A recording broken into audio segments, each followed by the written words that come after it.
under Brendan Powell Jr. Here he comes towards the 12th and final fence. Rod de Gay, the winner for the past 2 years, is 8 lengths back in second. One fence left to jump. Here they come towards it now. Benny the Swinger, the favourite. This is the last. He's over safely. Benny's in front. Rod de Gay is in second. Peak Seasons is in third. And that could be the way they're going to finish. Well done, Benny the Swing. Oh, hang on. He's gone the wrong course. He's gone the wrong course. He's jumped a fence. Oh, my goodness me. And it's a photo. It's just one of those things. And the thing is, I remember walking a track at Fakenham and seeing a good lad do it before. And it's one of those things that happens up there far too often. And there's no, well, if it happens, there's no real excuse, is there? No, it's not, but I think it's happened so many times at Fakenham before, and you know, it's very easy to say, oh, it's silly jockey, whatever, but it's happened so many times there before. If only they sort of dolled it off on the last circuit, so jocks can't make a mistake. You know, it's such a tight circuit. You know, I'm not going to shout at the boy. I'm going to let his father, who's standing over there, give him a bit of a rollicking. But it is just one thing. No, but Brendan himself will be absolutely gutted about it. I'm gutted because I had a little bet. The owner's gutted. You know, it's just one of those very unfortunate things. You know, the reaction of a trainer, it must be absolutely really galling.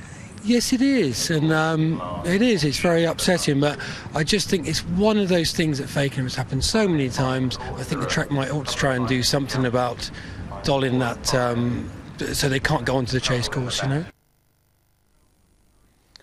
Well, that was trainer Chris Gordon taking a philosophical view. The clerk of the course, David Hunter, quoted in the Racing Post, it says, it's a very simple 2-mile chase, 2 circuits. He can only have thought another circuit to go, which would have been 3 miles. I feel sorry for him, but it's jockey error. And that's the view of the clerk of the course at Fakenham.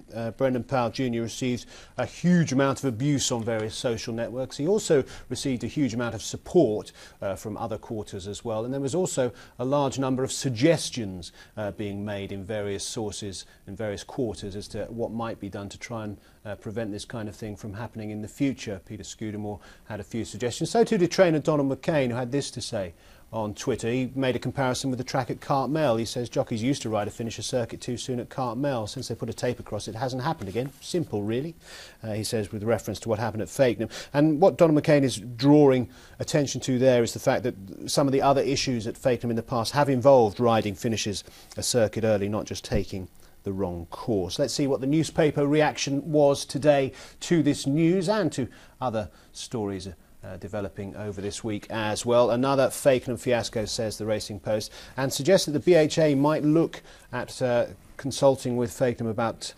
making changes to that. We'll have more on that story later on this morning here on At the Races. I'm going to get Paul Struthers from the Professional Jockeys Association to get his view of what jockeys want done at that racecourse. We'll bring you that in the next hour here on At the Races. Bren Benban, says the Sun, Brendan Powell Jr. gets 14 days for his Fakenham foul-up Powell fiasco stuns punters. £35,500 matched on Betfair on its in-running market at 1.01 when his horse was well clear, of course, only for anyone who was backing at 100 to 1 on to lose their money.